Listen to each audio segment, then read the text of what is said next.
Okay, so you see a bunch of marks on the paper. Don't worry about those. I was using those as a guideline to figure out where to put the eyeball so you would see it in focus. So ignore those scratch marks. They don't mean anything. So we're starting off with the shape of the eye. So an eye is kind of like a long football. It's a stretched out football. Not too open or you're going to make the eyeball look surprised. And you want to do it about the size of two of your top index finger or pointer finger joints. So the top two joints, that's how long you want to make it, and that's lengthwise. And here, that's a little pink fleshy part in the corner of your eye that I'm outlining here. It's called the caruncle. And I'm just getting the shape of the eye a little bit more defined. It kind of looks like a deflated lemon a little bit. And you do want to keep in mind that everyone's eye shape is a little bit different, but this is just a basic generalized eye that we're working on. Okay. So here's that top lid part of the eye. And most people have a crease that you can see on the top part of their eye.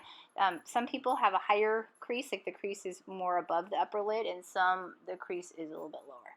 But that is the upper lid that was drawn there. All right, so now we're going to go to the iris. The iris is the colored part of the eye, and the iris is typically a perfect circle, at least as perfect as you can get it. And oftentimes the upper lid closes a little bit over the top of the iris, so it's blocked a little bit. And I actually drew the full circle and then erased out the top part where the lid's covering it. The bottom oftentimes does that too, but it depends on the person. So right now we're going to leave it kind of generalized like this.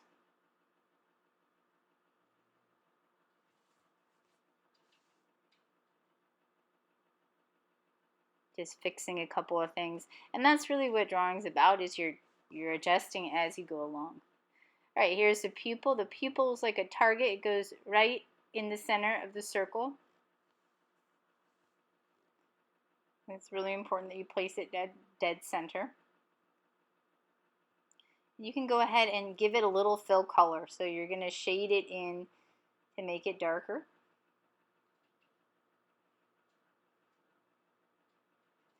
And right there is the highlight. So the highlight is usually circular. And I'm just going to outline it to make sure I remind myself not to shade over it later. You want that highlight in the eye. An eyeball is wet. It would look awkward if it didn't have it, if it weren't wet. And part of an eyeball being wet is that it's reflective, so it'll pick up light if there's light on there. So that's the iris just basically toned. We're not going to leave it there. We're going to go back in and work it up some more. All right, so there is a little bit of an underside to the lower lid that you can see. It looks a little bit weird. I'm not gonna lie, it does look kind of funky, but it's a kind of like a parallel line that parallels that lower lid there.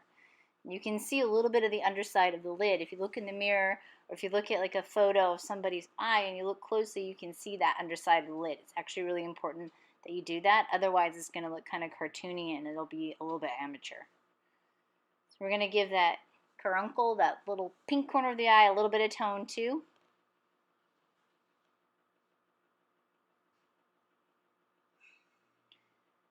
And you want to remember as you're working that the eye is a ball. It's a sphere. You need to think of it in those terms. So think of how you're going to make that eyeball look round.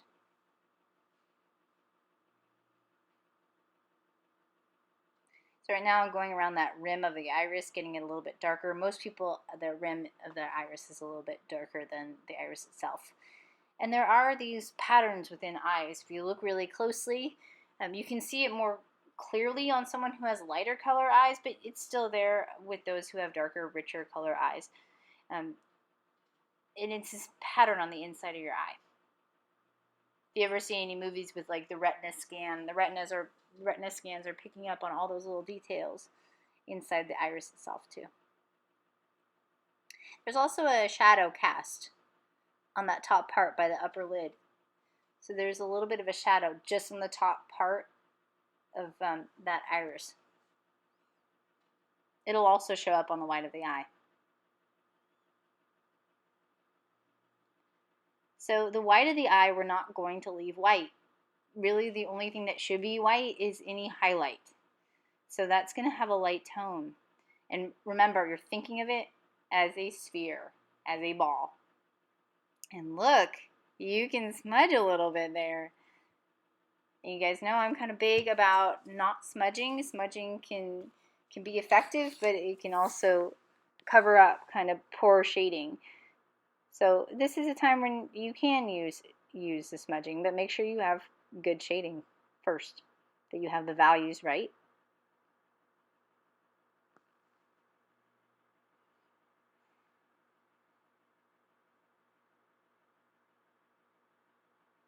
So there's a little bit of that cast shadow on the white of the eyeball itself too. So the upper lid is casting a shadow because it's sticking out a little bit beyond the eyeball. It's thicker than the eyeball itself. So it's casting a little bit of a shadow. And these are all little subtleties that will make your eye look more realistic.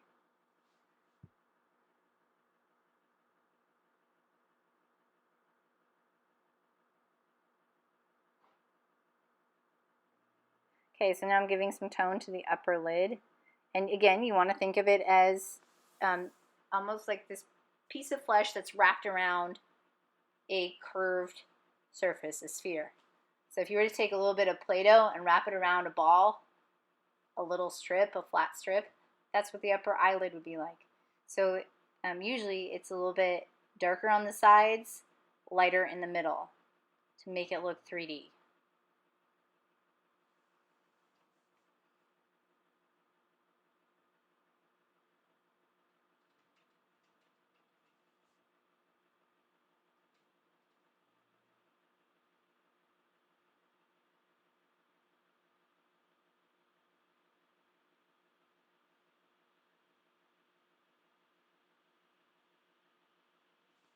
Okay, I'm putting in a little bit of darker crease, a little bit more shadow thrown from that crease.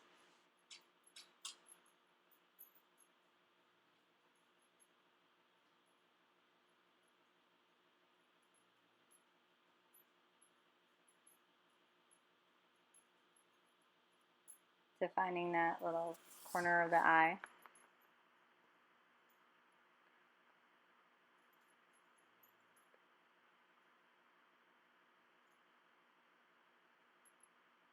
Going over the eyelid, darkening that up a little bit.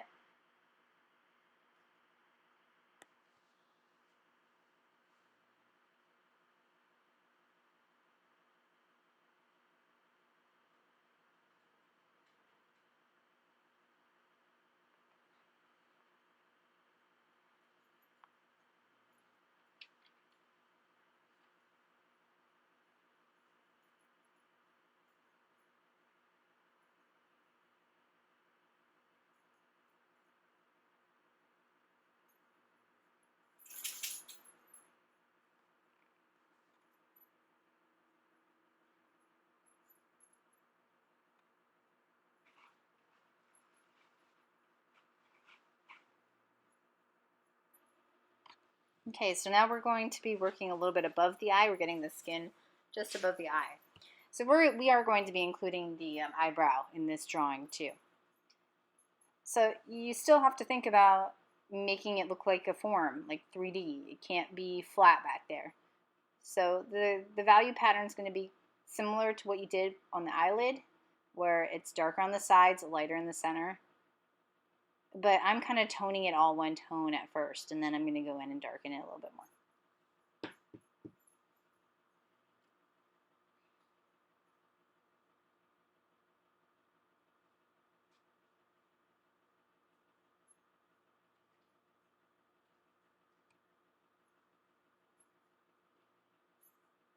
So I'm just checking the measurements of things there.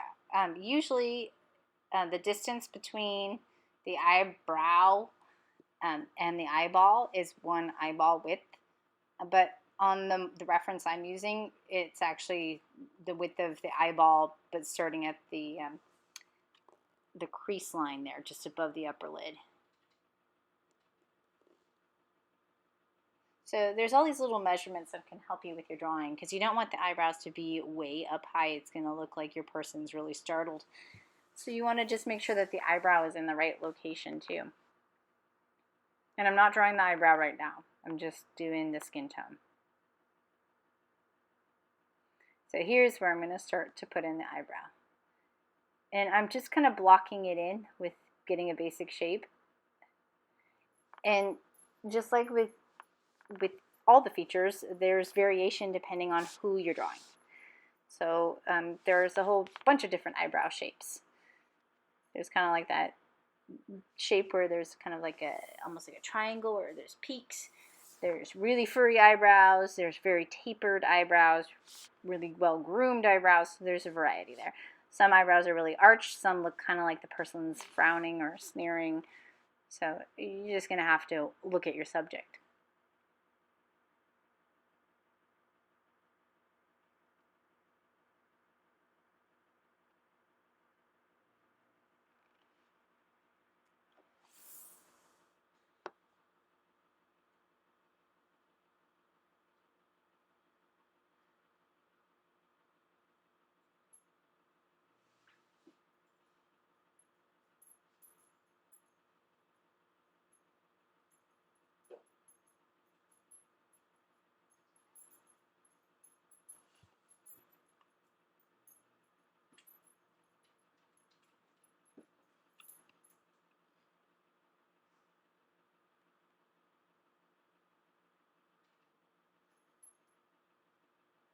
So just working on trying to get that to look more like form, to get it to turn, look three-dimensional. Okay, so now I'm just going to go ahead and tone the whole eyebrow a tone. Try to get a little bit darker than the skin tone itself. And just keep in mind, like, a lot of what I'm drawing isn't perfect, and I'm adjusting it as I go.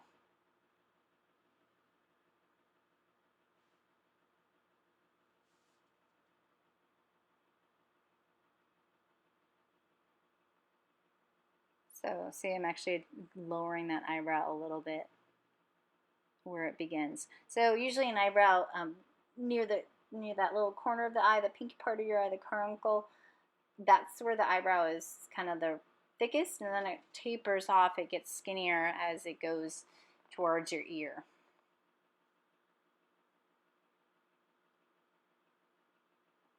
So there's the tone of the eyebrow, but I'm not going to leave it as just that. I'm going to make it look like it's got real eyebrow hair on it.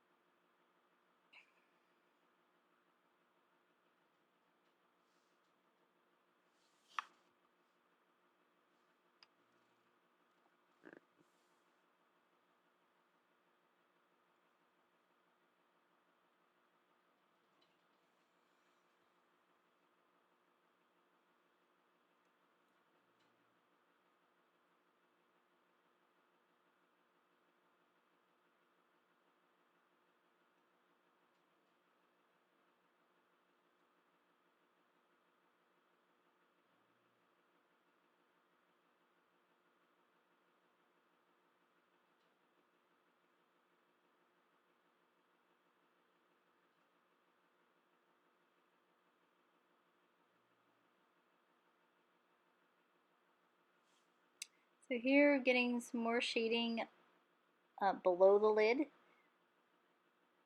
So there's a shadow cast. Actually, I think it's a form shadow on there underneath that lid.